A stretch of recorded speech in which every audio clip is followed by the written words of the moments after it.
day mga bay. Dito na naman tayo sa Marilake, paakyat. Paakyat na sa Marilake. Gusto ko lang dito ride lang, magpapahangin, akyat sa bundok, papahinga. Baga parang nakakawala ng stress. Ito lang naman yung pumipiga ng sa gasolina, konti. Piga, paakyat.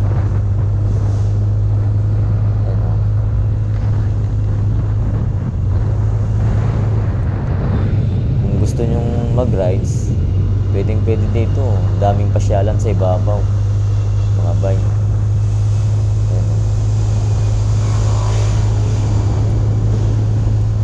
Papunta ako dun sa yung sinasabi nilang Manukan, Marilake Racing Mountain.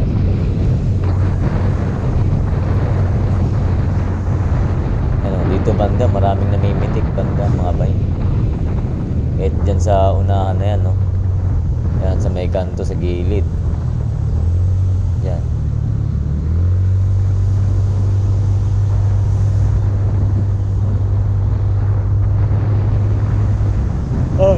Bay, nakakantok.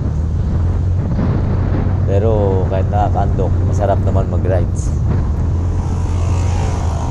Yan dyan ba yun? May namimitik dyan ba yun? Yan, diba? Namimitik, dami.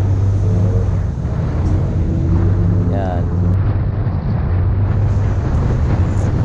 So mga bay, dito na tayo banda sa may mga yung kurbada. Yan, yung kurbada na yan, maraming na dyan. Yung overshoot dyan banda. Yan, dito banda sa yan dyan banda, daming na overshoot dyan. Kaya ang daming mga tao sa gilid, nakaabang yan sila, nag-ano ng camera, nakaabang. Pagka may na-disgrasya dyan, siguradong kuwang-kuha sa mga videos nyan.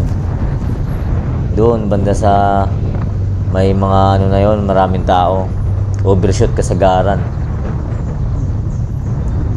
Kaya pag nag-akyat kayo dito mga bay, dandahan lang. 40 lang, 50. Mga lang, chill rides lang. Huwag kayong masyadong mga ngamote dahil daming nadidisgrasya talaga.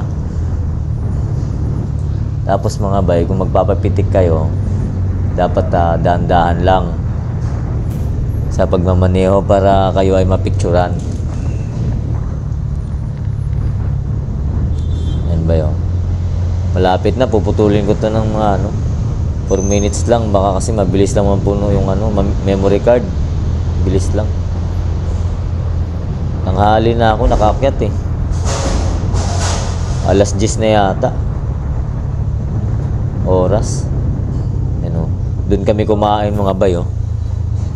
Yung may kainan na yun, doon kami kumain. Yan, dyan banda. Wow, kainan. Tapos yung likod nyan, kitang-kita yung bundok dyan mga bay. Sariwa.